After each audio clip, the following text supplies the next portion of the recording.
Shalom, selamat pagi Bapak, Ibu, dan saudara-saudari yang terkasih. Bagaimana kabar semuanya? Saya berharap kita semua dalam keadaan yang sehat dan penuh dengan sukacita. Walaupun saat ini kita masih berada dalam kondisi pandemi COVID-19, walau begitu kita tetap bersyukur kepada Tuhan karena masih diperbolehkan untuk kembali bersekutu bersama dan beribadah dengan MDC di tempat ini. Meskipun sebagian dari kita, bahkan hampir seluruhnya, kita masih beribadah secara online di tempat ini. Namun kita harus yakin dan percaya dengan iman yang kita miliki, karena kita masih diberikan kesempatan untuk Tuhan untuk dapat mengikuti ibadah kita secara online. Mazmur 25 ayat yang keempat sampai ke-6. Beritahukanlah jalan-jalanmu kepadaku ya Tuhan, tunjukkanlah itu kepadaku, bawalah aku berjalan dalam kebenaran-Mu, dan ajarlah aku, sebab Engkaulah Allah yang menyelamatkan aku. Engkau ku nanti-nantikan sepanjang hari. Ingatlah segala rahmat-Mu dan kasih setia-Mu ya Tuhan, sebab semuanya itu sudah ada sejak purbakala. Mari kita angkat pujian untuk Tuhan kita, sukacita surga.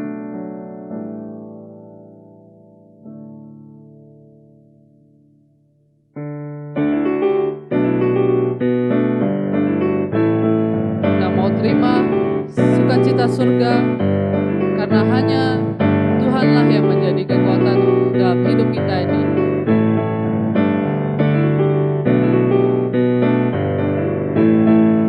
Terima sukacita surga, itulah kekuatan bagi jiwa. Ku dapat rasakan kasih-Nya di tengah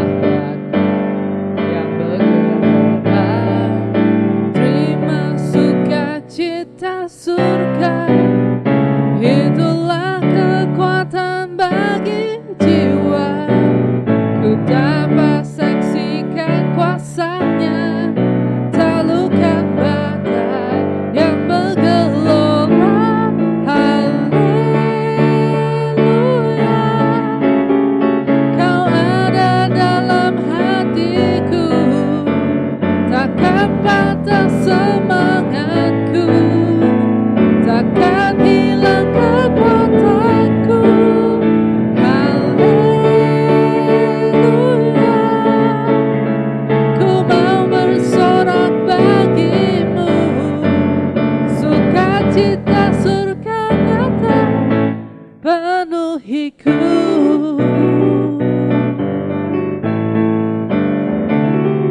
Terima sukacita surga, terima sukacita surga, itulah kekuatan bagi jiwa. Kau dapat saksikan kuasa-Nya, taklukkan badai yang bergelora. Haleluya, Kau ada dalam hatiku, takkan patah semangatku, takkan hilang kekuatanku. Haleluya, ku mau bersorak bagimu, sukacita surga nyata penuhiku. Sukacita surga nyata penuhiku.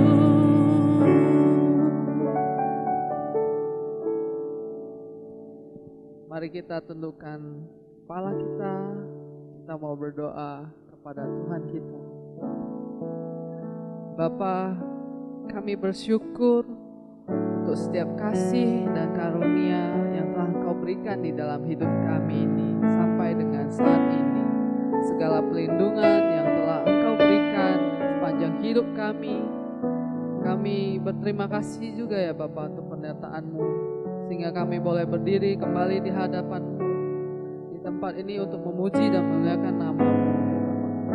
Kiranya pujian, syukur, dan juga persembahan kami ini boleh berkenan di hati-Mu. Biarlah seluruh ibadah kami hari ini seutuhnya dan setiap pelayanan kami Engkau yang campur tangan ya Bapa, agar semuanya dapat berjalan dengan baik dan lancar, baik untuk penyampaian firman Tuhan, agar boleh semakin memberkati kami yang mendengarkan firman ya Bapa, agar kami yang sakit boleh disembuhkan dan dipulihkan secara rohani dan juga jasmani kami ya Bapa. Engkau yang pimpin setiap permasalahan kami, Engkau juga yang bantu kami dalam setiap hal dan menjadi pengharapan di dalam hidup kami. Terima kasih ya Bapa, kami percaya Engkau akan memberikan yang terbaik bagi kami. Hanya di dalam-Mu ya Bapa.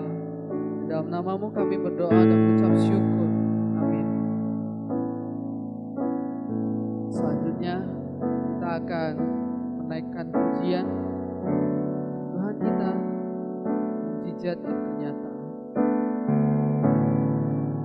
Karena hanya kuasa Tuhanlah yang tak terbatas, yang sanggup memulihkan hidup kita dan juga melakukan hal-hal yang kelihatan mustahil bagi kita.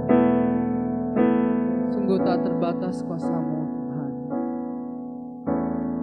Tak terbatas kuasa-Mu Tuhan, semua dapat Kau lakukan. Apa yang kelihatan mustahil bagiku, itu sangat mungkin bagimu. Tak terbatas kuasa-Mu Tuhan, semua dapat Kau lakukan. Apa yang kelihatan mustahil bagiku, itu sangat mungkin bagimu. Di saat ku tak berdaya, kuasa-Mu yang sempurna. Ketika ku percaya mukjizat itu nyata, bukan karena kekuatan, namun Roh-Mu ya Tuhan. Ketika ku berdoa, mukjizat itu nyata. Sekali lagi kita nyanyikan dengan hati yang sungguh-sungguh kepada Tuhan. Kita nyatakan untuk segala kuasa-Nya yang tak terbatas di dalam hidup kita. Tak terbatas kuasa-Mu Tuhan, semua dapat Kau lakukan. Oh, apa yang kelihatan mustahil bagiku, itu sangat mungkin bagimu. Di saat ku tak berdaya, kuasa-Mu yang sempurna. Ketika ku percaya mukjizat itu nyata, bukan karena kekuatan, namun Roh-Mu ya Tuhan.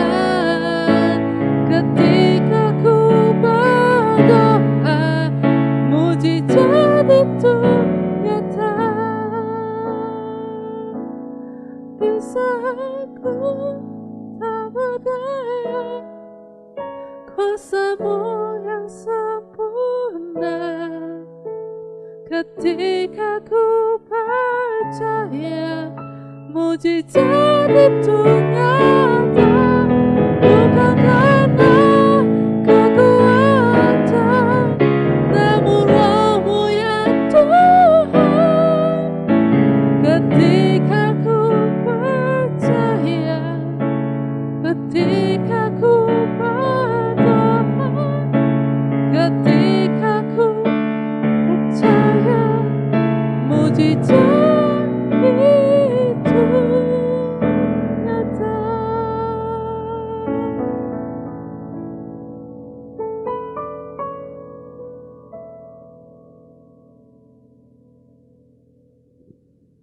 Selanjutnya kita akan membacakan pengakuan iman rasuli kita. Saya undang para jemaat untuk bangkit berdiri. 使徒信经，我信上帝全能的父，创造天地的主。我信我主耶稣基督，上帝的无圣子，因圣灵感应，有疼真灵玛利亚首生，在本地比拉多手下受难，被钉于十字架，受死而埋葬，建在阴间。第三天从死人中复活升天，坐在全能父上帝的右边，将来必从那里降临，审判活人死人。我信圣灵，我信圣恩共教会，我信圣徒相通，我信罪的赦免，我信身体复活，我信永生。Amin. Silahkan duduk. Sebelum mendengarkan firman Tuhan, kita akan mempersiapkan hati dan pikiran kita melalui satu pujian kita, yaitu berkat kemurahan.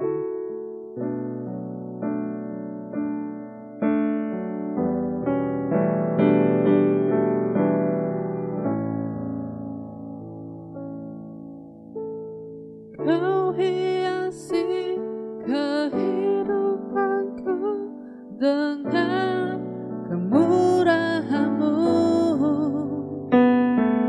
Kau rancangkan masa depanku penuh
Selanjutnya kita akan mendengarkan firman Tuhan yang akan disampaikan oleh Boksu John Tri. Shalom Bapak Ibu yang kasih Tuhan, pada minggu ini kita akan mendengarkan firman Tuhan. Sebelum kita mendengar firman Tuhan, mari kita berdoa terlebih dahulu. Tuhan, kami bersyukur dan kami berterima kasih kepadamu karena kasih dan anugerah-Mu yang besar kepada kami. Karena pertolongan-Mu dan cinta kasih-Mu, Engkau menolong dan memimpin kami. Tuhan, berfirmanlah kepada kami pada hari ini. Biarlah firman ini menguatkan, menghibur dan menolong kami. Biarlah firman Tuhan ini memberikan kami satu pemahaman, satu pemikiran, satu pandangan, satu pedoman, satu kekuatan. Firman Tuhan ini yang mencerahkan hati nurani kami. Firman Tuhan ini yang mengkritik diri kami. Firman Tuhan inilah yang menegur kami secara pribadi agar hidup kami setiap hari semakin baik. Kami sungguh bersyukur dan berterima kasih kepadamu Tuhan. Berfirmanlah untuk kami pada hari ini. Hati kami siap untuk mendengarkan firman-Mu. Dalam nama Yesus kami berdoa. Amin. Nah, Bapak Ibu yang dikasihi Tuhan, firman Tuhan yang akan kita renungkan pada hari ini tertulis dari Matius pasal 5 ayat 6 sampai 7. Matius pasal 5 ayat 6 sampai 7. Matius 5 ayat 6 sampai 7, demikianlah firman Tuhan. Berbahagialah orang yang lapar dan haus akan kebenaran, karena mereka akan dipuaskan. Ayat yang ketujuh, berbahagialah orang yang murah hatinya, karena mereka akan beroleh kemurahan. Nah, Bapak Ibu yang dikasihi Tuhan, tema kita pada hari ini adalah penuh dengan kebenaran dan kemurahan. Penuh dengan kebenaran dan kemurahan. Nah, Bapak Ibu yang dikasihi Tuhan, setiap orang pasti ingin berbahagia. Ya. Pada umumnya tujuan hidup manusia adalah ingin mendapatkan atau mencapai yang namanya bahagia. Bapak Ibu, berbahagia karena kita menerima sesuatu. Berbahagia karena kita mendapatkan sesuatu. Itulah yang pada umumnya yang kita inginkan, yang kita harapkan dalam kehidupan ini. Namun kalau kita baca dengan teliti lebih dalam lagi dari Matius pasal 5 ini, Bapak Ibu yang dikasihi Tuhan, dalam khotbah Yesus di bukit ini, ucapan berbahagia ini bukan hanya sekedar ketika kita menerima sesuatu, tetapi juga ketika kita mengalami sesuatu atau melakukan sesuatu. Jadi ucapan berbahagia yang dikatakan Yesus ini bukan saat saja kita menerima hal yang bersifat bahagia atau sukacita, tapi juga berbahagia di saat kita merasakan atau mengalami duka cita atau mengalami hal-hal yang buruk, Bapak Ibu yang kasih Tuhan. Nah, pasal 5 ini dari khotbah di bukit ini, kalau kita baca dengan teliti, ada terdapat 9 kali kata berbahagia yang diucapkan Tuhan Yesus kepada murid-muridnya dan kepada orang banyak pada waktu itu yang mendengarkan Yesus mengajar atau berbicara atau berkhotbah kepada mereka. Nah, Bapak Ibu kasih Tuhan, kita akan mempelajari 2 ayat ini dengan teliti supaya kita paham apa maksud daripada ayat per ayat yang Tuhan maksudkan dalam firman-Nya pada minggu ini. Nah, Bapak Ibu kasih Tuhan, kalau kita amati ayat yang ke-6 dikatakan di sini, berbahagialah orang yang lapar dan haus akan kebenaran, karena mereka akan dipuaskan. Di sini ada kata berbahagialah orang yang lapar dan haus. Ada kata di sini metafora penggunaan kata lapar atau haus, Bapak Ibu yang dikasih Tuhan. Pada ayat ini adapun analogi yang mau dikatakan dari lapar dan haus ini adalah yaitu ada hasrat atau keinginan yang kuat. Ya. Untuk makan dan untuk minum. Nah, kira-kira seperti itu. Jadi ada keinginan, ada hasrat yang kuat. Dan bahwa makan atau minum ini terjadi setiap hari. Ya. Kalau kita lihat, kita makan satu hari minimal 3 kali. Ya. Kalau minum mungkin lebih, Bapak Ibu dikasih Tuhan. Ya. Lalu juga dikatakan bahwa kalau kita dikatakan ada lapar, ada haus, ini berarti menunjukkan kita sehat. Kadang-kala kalau orang yang sakit itu nggak selera dia makan, ya. Orang yang sakit itu kadang lapar pun dia nggak selera dia untuk makan, ya. Itulah orang yang sakit, ya, tidak selera makan, ya. Mungkin juga susah minum, ya. Tapi kalau orang sehat, Bapak Ibu kasih Tuhan ya, makannya mungkin teratur, bahkan mungkin bisa banyak, minumnya juga mungkin bisa beraneka ragam jenis minuman, bisa diminum. Nah, Bapak Ibu kasih Tuhan, ini seperti pemazmur mengatakan bahwa ya, seperti rusa yang haus dan merindukan air. Ya, gitu dia. Jadi analogi ini mirip dengan mengungkapkan situasi pemazmur yang mengatakan seperti rusa yang haus ya dan merindukan air. Nah, Bapak Ibu yang dikasihi Tuhan, kalau dalam konteks ini, ya, dalam ayat ini, tatkala Yesus mengatakan berbahagialah orang yang lapar dan haus akan kebenaran, ya, Yesus ingin menasihatkan para murid-muridnya pada kita hari ini agar kita yang hari ini ada di sini atau menjadi murid Yesus memiliki rasa haus akan kebenaran, yaitu adanya hasrat yang kuat, ya, hasrat atau keinginan yang kuat, ya, hasrat hidup yang kuat, keinginan hidup yang kuat atau ukuran hidup yang kuat seperti yang dikehendaki Yesus. Nah, Bapak Ibu katakan yang dikasihi Tuhan, ya, kalau dikatakan di sini adalah bagaimana kita di sini dikatakan berbagi orang yang lapar dan haus, ini mengartikan bahwa ada keinginan atau hasrat yang kuat. Akan apa? Akan kebenaran, Bapak Ibu. Nah, apa arti kebenaran dalam konteks ini? Kebenaran dalam konteks ini artinya adalah ukuran atau standar hidup yang benar seperti yang Allah kehendaki. Nah, jadi kalau dikatakan Bapak Ibu kasih Tuhan berbahagialah orang yang lapar dan haus akan kebenaran, artinya di sini adalah dikatakan berbahagialah orang yang memiliki hasrat atau keinginan yang kuat, memiliki atau akan ya hidup atau ukuran hidup yang sesuai dengan firman Tuhan. Nah, Bapak Ibu yang dikasihi Tuhan, kebenaran di sini adalah artinya ukuran atau standar hidup ya sebagai orang percaya. Tentu ini pasti melibatkan perbuatan.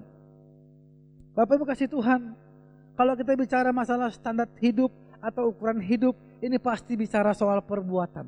Ini pasti bicara soal prinsip, soal yang kelihatan, Bapak Ibu kasih Tuhan.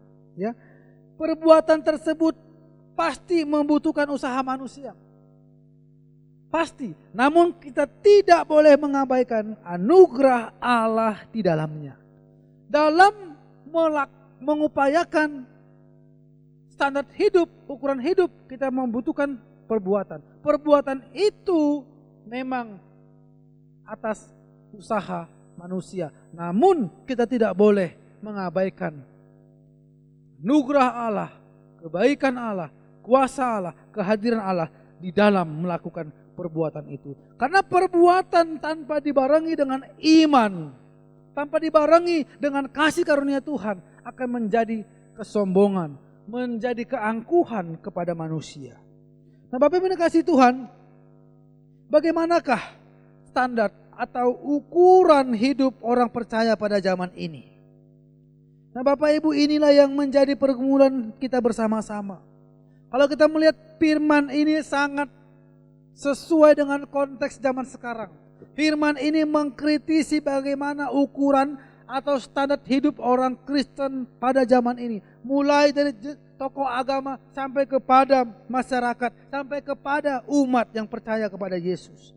Nah, Bapak Ibu yang dikasihi Tuhan, kita mesti tahu bahwa ini menjadi tugas kita bersama. Ini menjadi pergumulan kita bersama. Ini menjadi tantangan kita bersama. Di mana pada saat ini ukuran hidup kita, standar hidup kita menjadi perbincangan. Menjadi hal yang sangat penting bagi Tuhan pada hari ini. Nah, Bapak Ibu dikasihi Tuhan, Tuhan ingin agar orang percaya memiliki standar hidup yang alkitabiah. Nah, Bapak Ibu, Yesus mengingatkan kita pada hari ini.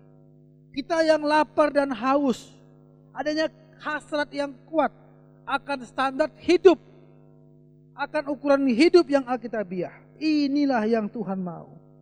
Agar kita mampu menjaga standar hidup tersebut, kita membutuhkan Roh Kudus untuk memampukan kita menjaganya. Bapak Ibu yang dikasihi Tuhan, dalam melakukan atau menerapkan atau mengerjakan standar hidup ini, Bapak Ibu, kita tidak bisa mengandalkan kekuatan kita sendiri. Meskipun perbuatan adalah hasil usaha kita, tetapi Bapak Ibu, kita tidak boleh mengabaikan pekerjaan atau keterlibatan Tuhan di dalam melakukan itu. Karena perbuatan sebaik apapun yang kita lakukan tanpa Tuhan, maka itu akan sia-sia. Maka itu akan menjadi kesombongan, keangkuhan bagi kita sebagai manusia. Maka kita penting sekali Bapak Ibu meminta pertolongan Tuhan melalui Roh Kudus agar mampu tetap menjaga hidup kita sesuai dengan firman Tuhan. Karena setiap hari kita berhadapan atau berelasi dengan orang lain. Setiap hari kita bisa mendapatkan tantangan pergumulan. Setiap hari Bapak Ibu kita bisa mendapatkan atau menerima kesempatan yang kadang kala bisa mengkaburkan ukuran hidup kita. Bapak Ibu ini kasih Tuhan dalam pelayanan, dalam pekerjaan, apapun aktivitas kita. Kadang kala, sering sekali standar hidup kita mendapat ujian. Oleh karena itu penting sekali kita harus tahu bahwa Roh Tuhan memampukan kita untuk bisa menjaga standar hidup kita, untuk bisa menjaga ukuran hidup kita sesuai dengan firman Tuhan. Nah Bapak yang dikasihi Tuhan, maka hasilnya dikatakan bahwa mereka akan dipuaskan. Nah Bapak Ibu ingat, bukan dikenyangkan atau mendapatkan. Nah bukan ya. Jadi dikatakan sini dipuaskan. Ya, dipuaskan lebih lagi daripada dikenyangkan atau mendapatkan. Nah Bapak Ibu yang dikasihi Tuhan, dikatakan oleh firman Tuhan, berbahagialah orang yang lapar dan haus akan kebenaran, hasilnya mereka akan dipuaskan. Di sini kita harus menyadari bahwa Allah yang menyediakan kebenaran itu bagi kita. Allah yang sudah menyediakan kepada kita kebenaran itu. Kita tidak diperintahkan untuk menghasilkan ataupun mencapai kebenaran itu. Dikatakan sini, berbahagialah orang yang memiliki, yang memiliki hasrat yang kuat akan kebenaran. Karena kebenaran itu sudah disediakan oleh Allah. Kita diminta untuk bisa memiliki hasrat yang kuat, keinginan yang kuat, untuk bisa mengikuti atau untuk bisa memahami mengenai kebenaran yang sudah Allah sampaikan tadi. Nah, Bapak Ibu yang kasih Tuhan, mengapa Yesus mengkritisi hal ini? Karena Yesus melihat bagaimana kehidupan orang-orang Farisi dan ahli-ahli Taurat, Bapak Ibu. Mereka merasa diri mereka sudah penuh dengan kebenaran. Ketaatan mereka yang detail pada tradisi membuat mereka sombong. Nah kadangkala dalam kehidupan beragama kita, dalam kehidupan kita yang sudah kita lakukan selama ini, mungkin ada begitu banyak aktivitas keagamaan yang kita lakukan. Ada begitu banyak hal-hal yang bersifat keagamaan, rutinitas keagamaan yang sudah kita lakukan. Yang kadangkala kita merasa bahwa kita tidak lagi membutuhkan kebenaran, tidak lagi membutuhkan satu standar hidup, satu ukuran hidup yang baik, ukuran hidup yang sesuai dengan firman Tuhan. Kadang-kadang kita merasa sombong rohani Bapak Ibu. Status mereka, orang-orang Farisi pada waktu itu dan ahli Taurat, merasa bahwa mereka adalah keturunan Abraham, membuat mereka merasa sombong. Mereka berpikir bahwa Bapa kami adalah Abraham, kami mendapatkan keselamatan dan keselamatan Tuhan adalah hanya untuk generasi kami, hanya untuk ahli waris Abraham, membuat mereka merasa aman. Mereka tidak lagi merasa membutuhkan kebenaran lagi, dan ini yang sangat membuat berbahaya Bapak Ibu kasih Tuhan. Dalam kehidupan kita sebagai orang-orang percaya, kita sering sekali merasa aman. Kita sering sekali merasa bahwa kita sudah mengerjakan yang terbaik, sehingga kita tidak perlu lagi menjaganya. Sehingga kita merasa kita sudah baik-baik saja. Padahal firman Tuhan berkata bahwa iblis itu seperti singa yang mengaum, yang setiap kali bisa menerkam kita. Nah, Bapak Ibu kasih Tuhan, itulah fungsinya, itulah gunanya mengapa kita harus terus-menerus menjaga ukuran hidup kita, menjaga standar hidup kita sesuai dengan firman Tuhan. Bapak Ibu, kita tidak boleh merasa aman atau baik-baik saja. Kita tidak boleh merasa bahwa rohani kita sudah bagus dan tidak perlu lagi ditingkatkan, tidak perlu lagi dijaga. Bapak Ibu, itu adalah hal yang sangat berbahaya. Kita mungkin saja mengalami atau merasakan hal yang dialami oleh orang-orang Farisi atau ahli Taurat ini. Kita mengenal yang namanya sombong rohani atau sombong jabatan rohani atau yang lain. Ini sangat berbahaya Bapak Ibu kasih Tuhan. Firman Tuhan berkata kepada kita hari ini, berbahagialah orang yang terus-menerus haus, yang terus-menerus memiliki hasrat yang kuat untuk menjaga, untuk melakukan, untuk bisa menerapkan ukuran hidup, standar hidup yang sesuai dengan firman Tuhan. Nah, Bapak Ibu kasih Tuhan, itu yang pertama. Nah, yang kedua adalah dikatakan di sini ayat yang ke-7, Bapak Ibu.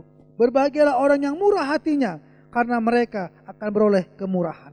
Di sini dikatakan murah hati Bapak Ibu yang kasih Tuhan. Dalam konteks ini murah hati ya bukan hanya diartikan sebagai suka memberi.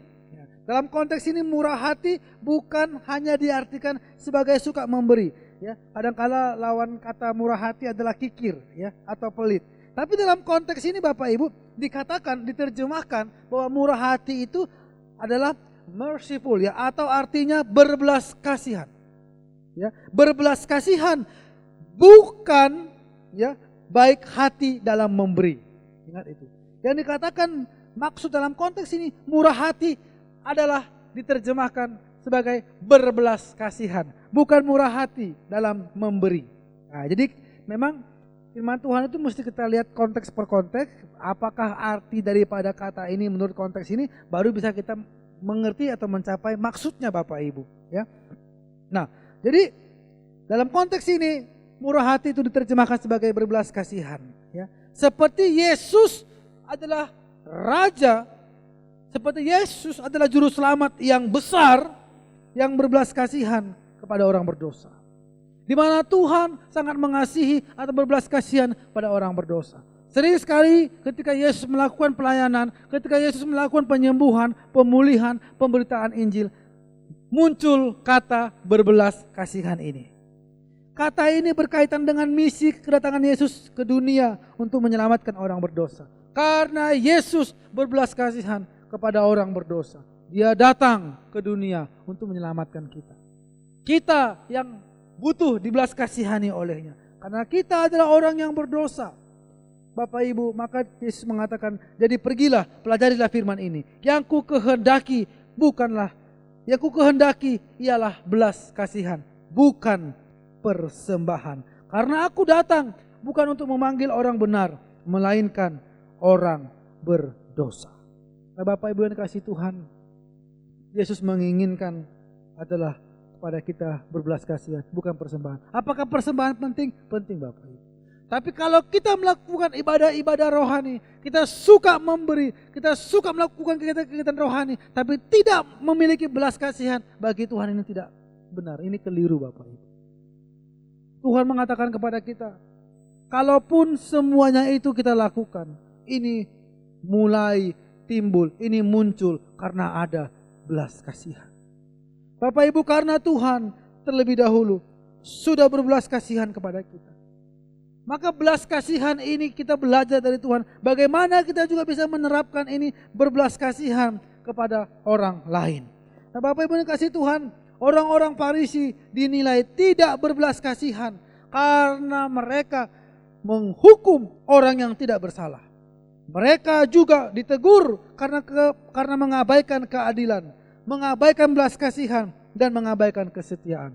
Nah, Bapak Ibu kasih Tuhan, kadangkala kita melihat beginilah kehidupan rohani kita. Kadangkala kita yang mengatakan orang-orang yang rohani, karena kitalah yang paling sering sekali Bapak Ibu melakukan hal-hal yang bertentangan dengan firman Tuhan. Kita melihat bagaimana kehidupan orang Kristen yang belajar tentang firman Tuhan, tapi kadangkala kitalah orang yang paling tidak melakukan kebenaran firman Tuhan ini. Ini menjadi teguran bagi kita bersama Bapak Ibu yang dikasihi Tuhan. Ini menjadi hal yang harus kita pikirkan bersama-sama, bahwa saya dan Anda adalah orang-orang yang Tuhan panggil, yang Tuhan pakai, yang Tuhan sudah perlengkapi untuk menjadi perpanjangan tangan Tuhan, memberkati banyak orang. Namun Bapak Ibu, kadangkala kita hanya seperti orang yang tahu untuk hanya memberitakan, tapi belum mampu untuk melakukan dengan baik. Kadangkala kita gagal melakukan firman Tuhan ini dengan baik. Kadangkala kita gagal bagaimana bisa menerapkan firman Tuhan dengan baik. Ini menjadi teguran kita bersama. Bapak Ibu yang dikasihi Tuhan, kadangkala hidup kita juga sering sekali seperti orang-orang Farisi dan ahli Taurat ini. Kita kadangkala melakukan ini kepada orang lain. Bapak Ibu yang dikasihi Tuhan, sikap ini memang kadangkala sangat kontras dengan gaya hidup banyak orang saat ini. Kita cenderung untuk menghakimi daripada mengerti dan mengasihi. Kita kadangkala sulit sekali bisa memahami atau mengerti kondisi, pengalaman, situasi hidup orang lain. Mengapa dia bertindak demikian di tengah-tengah realita hidupnya? Apa yang melatar belakangi mengapa dia bersikap, berpikir, berkata demikian? Bapak Ibu, inilah kelemahan kita. Inilah kekurangan kita. Kita kurang bisa mengerti dan mengasihi orang lain dan mengapa dia berlaku demikian. Sering sekali kita hanya melihat atau menilai kelihatan dari apa yang kita lihat dari orang lain. Kita tidak memasuki kedalaman hidup orang lain. Kita tidak bisa memasuki apa yang menjadi pergumulan, kesulitan orang lain. Mengapa akhirnya dia berbuat, mengapa akhirnya dia bersikap demikian. Nah, inilah kelemahan kita. Bapak Ibu yang dikasihi Tuhan, kita bukan kompromi, bukan. Tapi kita mencoba berada pada posisi orang lain dengan kondisi yang dihadapinya. Ada satu quote ya, tulisan singkat yang berkata, engkau harus bisa memijak sepatu orang lain. Artinya Bapak Ibu, sebelum kita menilai orang lain, kita harus juga berusaha menempatkan diri seperti dia. Tatkala kita menghadapi atau mengalami atau memiliki persoalan seperti dia, bagaimanakah sikap kita? Nah, inilah yang dikatakan tadi belas kasihan tadi. Inilah yang dikatakan tadi dengan bagaimana kita bisa mengerti dan bisa mengasihi posisi ataupun sikap orang lain Bapak Ibu. Sehingga bisa menghasilkan satu belas kasihan. Yang Yesus katakan kepada kita, berbahagialah orang yang murah hatinya.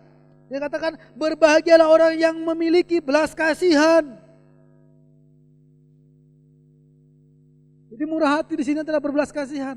Bapak Ibu, setiap kali Anda berbelas kasihan kepada orang lain, maka Tuhan berkata kepada Anda, berbahagialah engkau. Bapak Ibu, kecenderungan kita adalah pembalasan. Kita membanggakan pembalasan kita kepada orang lain. Kita membanggakan, kadangkala kita membesar-besarkan kesalahan orang lain.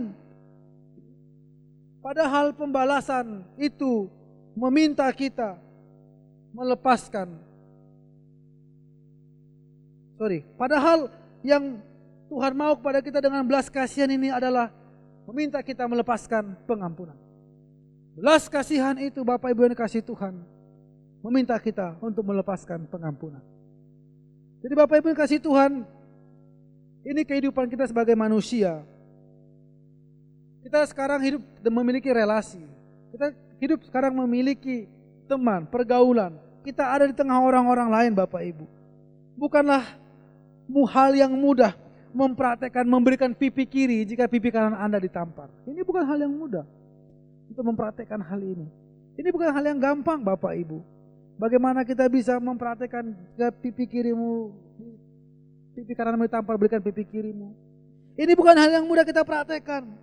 Bukan hal yang mudah mendoakan orang yang melukai kita, yang memfitnah kita, menyakiti kita, yang melukai perasaan kita. Ini bukan hal yang mudah menyebut nama mereka dalam doa kita, memberikan kata-kata berkat kepada mereka. Bukan hal yang mudah membalas kejahatan dengan kebaikan. Bukan hal yang mudah Bapak Ibu. Maka sering sekali orang berkata kepada kita ketika kita meminta orang lain mengampuni, dia katakan, enak aja kamu ngomong gampang aja. Bapak Ibu, kita mesti tahu, bukan hal yang mudah bagi orang lain untuk bisa memaafkan kesalahan orang lain. Alasan kita Bapak Ibu untuk memaafkan orang lain karena kita juga butuh maaf dari orang lain. Bapak Ibu, hanya sungguh memandang kepada salib, kita dapat melakukan semuanya itu. Dengan kemampuan kita yang terbatas, dengan kecenderungan kita dengan keadaan kita sebagai manusia, kita tidak akan mampu melakukan membalas kejahatan dengan kebaikan. Bapak Ibu, ini bukan hal yang bisa kita lakukan dengan kekuatan kita. Bapak Ibu, hanya dengan memandang salib kita akan memiliki belas kasihan. Hanya mengerti bagaimana ketika orang dalam posisi yang lemah, maka belas kasihan itu muncul. Kita harus menyadari siapa diri kita, bahwa kita pun butuh mendapatkan belas kasihan itu. Bapak Ibu, dalam kehidupan sehari-hari kita rentan mengalami atau mungkin melakukan hal yang menyakiti orang lain. Hidup ini menyakiti atau disakiti adalah seperti rel kereta api, Bapak Ibu. Kita bisa mengalaminya dan juga bisa melakukannya kepada orang lain, tanpa sadar atau dengan kesadaran kita. Dengan sengaja atau tidak sengaja, kita bisa melakukan ini kepada orang lain. Nah, Bapak Ibu kasih Tuhan, ingatlah satu hal, bahwa Tuhan telah terlebih dahulu berbuat untuk kita. Maka sebagai orang yang percaya kepadanya, kita melakukan hal yang sama juga pada orang lain, kepada sesama kita. Maka dikatakan, jika engkau menaruh belas kasihan kepada orang yang sudah minta maaf, jika engkau menaruh belas kasihan kepada orang yang menyakitimu, jika engkau menaruh belas kasihan kepada orang yang melukaimu, jika engkau menaruh belas kasihan kepada orang yang sedang sulit, kepada orang yang sedang membutuhkan bantuanmu, maka Tuhan katakan, berbahagialah engkau. Jika engkau berbelas kasihan dan tidak melakukan pembalasan, maka Tuhan berkata, berbahagialah engkau. Bapak Ibu, saya katakan kepada kita, ini bukan hal yang mudah. Sebagai manusia, Bapak Ibu, kadangkala kita terlalu dipengaruhi oleh emosi kita, perasaan kita, sehingga kadangkala, Bapak Ibu, kita bisa melakukan begitu banyak kegagalan, begitu banyak kesilapan dan kesalahan. Oleh karena itulah mengapa Tuhan terus-menerus mengingatkan kita, mengapa kita membutuhkan pertolongan Roh Kudus setiap hari dalam hidup kita. Karena setiap hari kita rentan melakukan ini, mengalami ini. Bapak Ibu yang dikasihi Tuhan, Roh Tuhanlah yang memampukan kita untuk melakukannya. Secara bertahap dan berproses, pasti kita bisa melakukannya. Maka dikatakan apa berkatnya? Berkatnya adalah mereka akan beroleh kemurahan.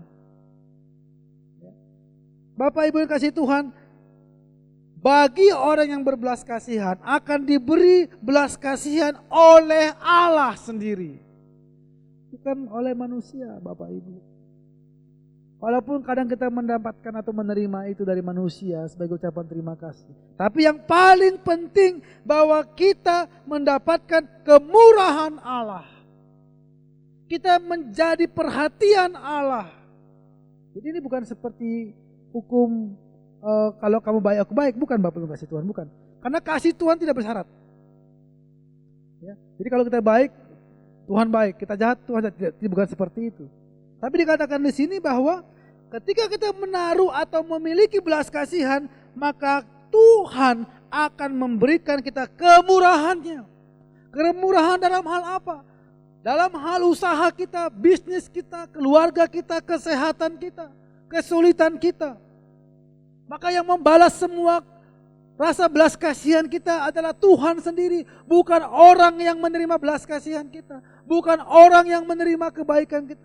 Tapi Tuhan yang memberikannya kepada kita. Dan itu lebih penting, lebih utama daripada apa yang diberikan manusia sama kepada kita. Bukankah selama ini kita meminta berkat, menginginkan kemurahan Tuhan dalam hidup kita? Maka Bapak Ibu, setiap kita yang penuh dengan belas kasihan, kita juga akan memperoleh kemurahan Tuhan.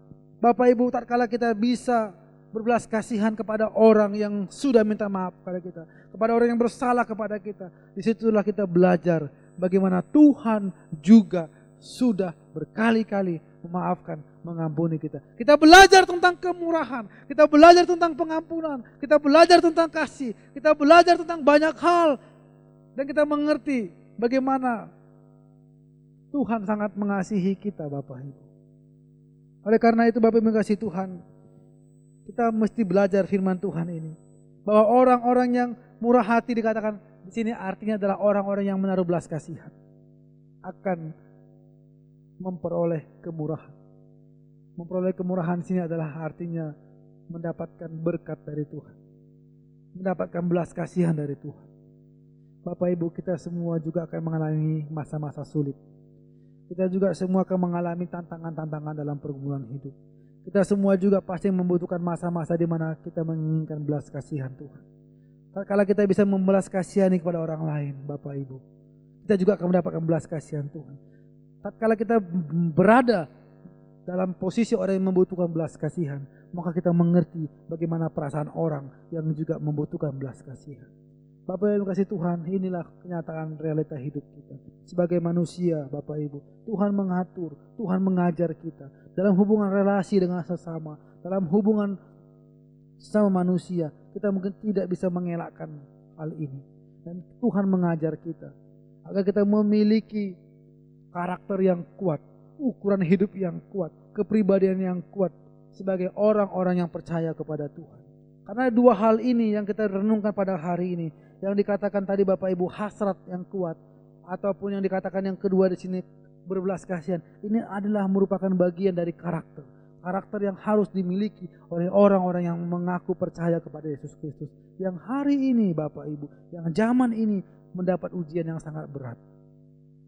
Bapak Ibu yang kasih Tuhan, mengapa orang Kristen itu, orang yang mengaku kepada Yesus itu adalah orang-orang yang senantiasa tangannya terbuka kepada orang-orang yang menyakiti kita. Orang-orang yang senantiasa harus terus menyediakan pengampunan.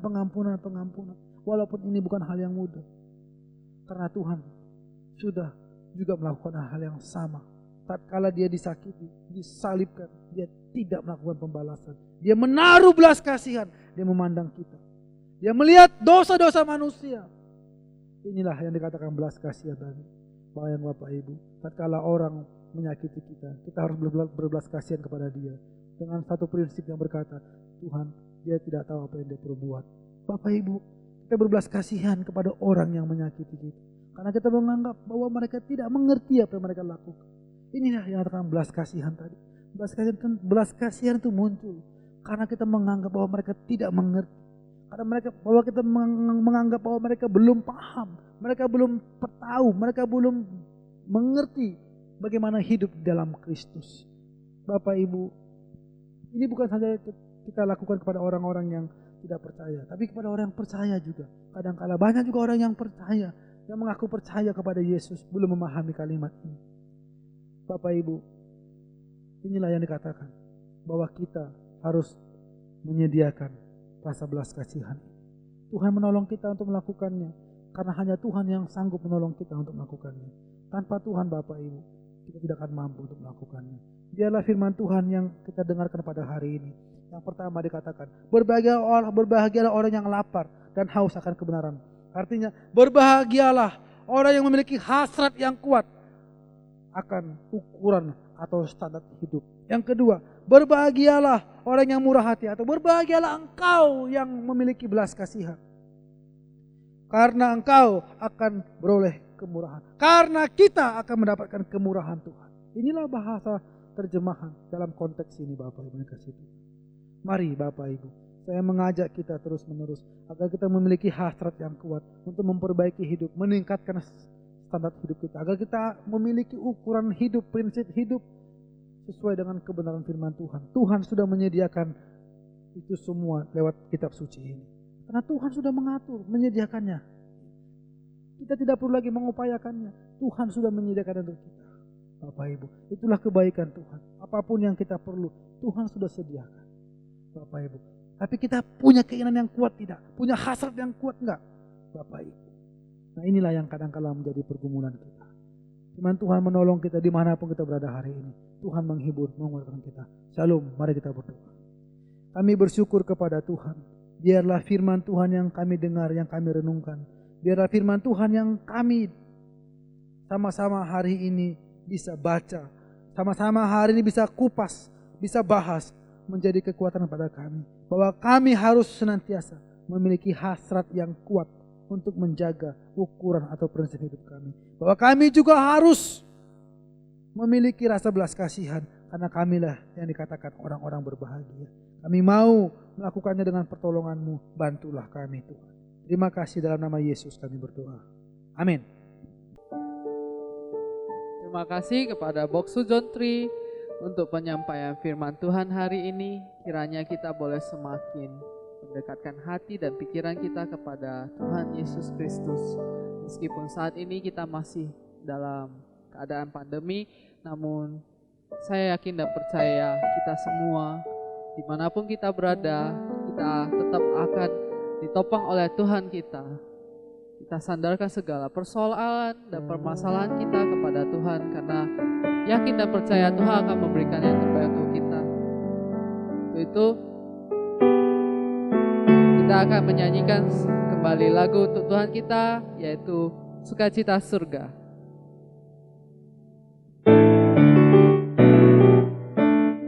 Kita mau berterima kasih untuk semua curahan dan berkat kemuliaan Tuhan kita selama ini di dalam hidup kita. Katakan, terima sukacita surga, itulah kekuatan bagi kita.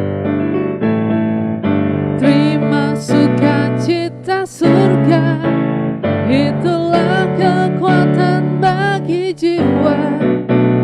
Ku dapat rasakan kasih-Nya di tengah badai yang bergelora.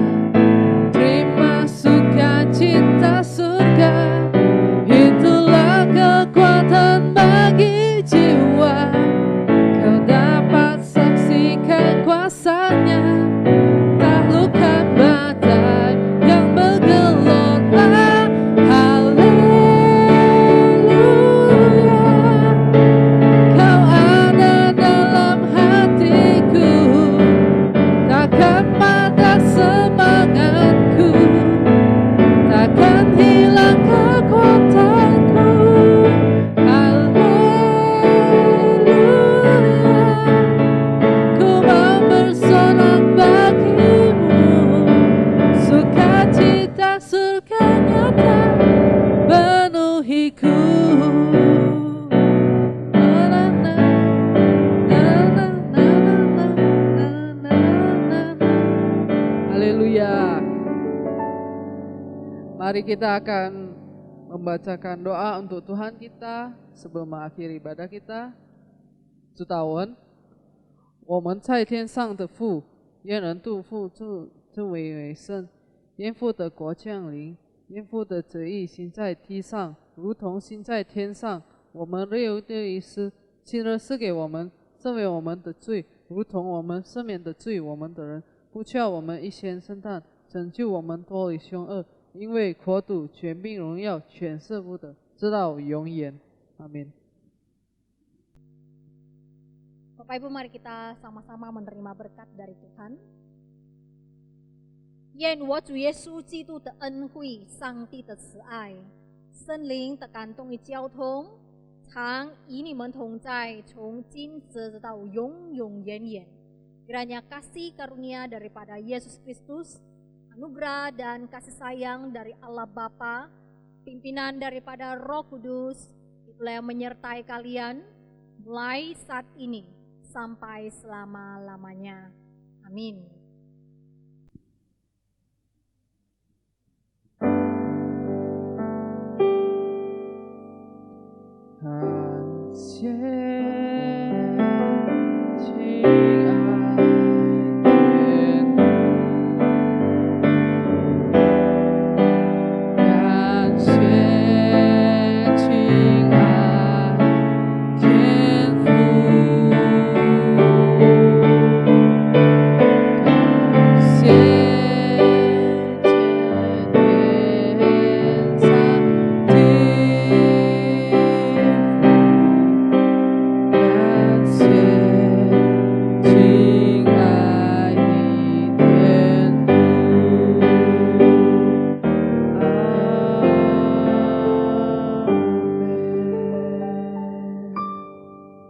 Selamat hari Minggu, Tuhan Yesus memberkati. Selamat siang Bapak Ibu yang terkasih. Salam bagi kita semua. Kiranya damai sejahtera daripada Allah, pimpinan, penyertaan daripada Tuhan itu senantiasa ada di dalam kehidupan Bapak Ibu sekalian, dimanapun Bapak Ibu berada ya. Tetaplah menjaga kesehatan dan juga biarlah kita boleh tetap bersandar kepada Tuhan. Bahkan juga sekalipun kita mengikuti ibadah melalui online, saya sungguh berharap kita boleh tetap semangat di dalam mengikuti ibadah, mendekatkan diri kita kepada Tuhan ya. Jadi kembali juga saya mengingatkan Bapak Ibu, nanti tanggal 3 bulan Desember kembali akan diadakan satu seminar, yaitu seminar keluarga. Dan saya sungguh berharap kita semua boleh mengikutinya. Jadi nanti mengenai waktu dan juga link Zoom itu semuanya akan diberikan melalui grup WA. Jadi silakan Bapak Ibu memperhatikan WA ya yang ada di dalam grup NDC. Dan juga Bapak Ibu, kembali juga bulan Januari juga akan diadakan satu seminar. Nanti juga mengenai waktu dan juga info yang lainnya juga akan diberikan melalui grup WA nanti. Bapak Ibu, kembali juga saya mengingatkan bahwa pada bulan Januari nanti kita akan membuka kelas pendalaman Alkitab ya. Jadi saya sungguh berharap kita semua boleh mengikuti PA ini supaya kerohanian kita boleh semakin hari semakin bertumbuh, pengenalan kita akan Tuhan ya. Jadi Bapak Ibu mari yang ingin mengikuti silakan segera mendaftar kepada Chuan Tao Albert ya. Kemudian Bapak Ibu juga untuk persembahan syukur, jikalau di antara kita yang tergerak untuk memberikan persembahan syukur, silakan memberikan melalui nomor rekening yang sudah diberikan atau juga barcode yang ada dalam tampilan layar ya. Jadi Bapak Ibu silakan mari kita bersama-sama mengucap syukur kepada Tuhan melalui persembahan yang kita berikan. Itu aja Bapak Ibu yang mau saya sampaikan. Tuhan memberkati kita semua. Shalom.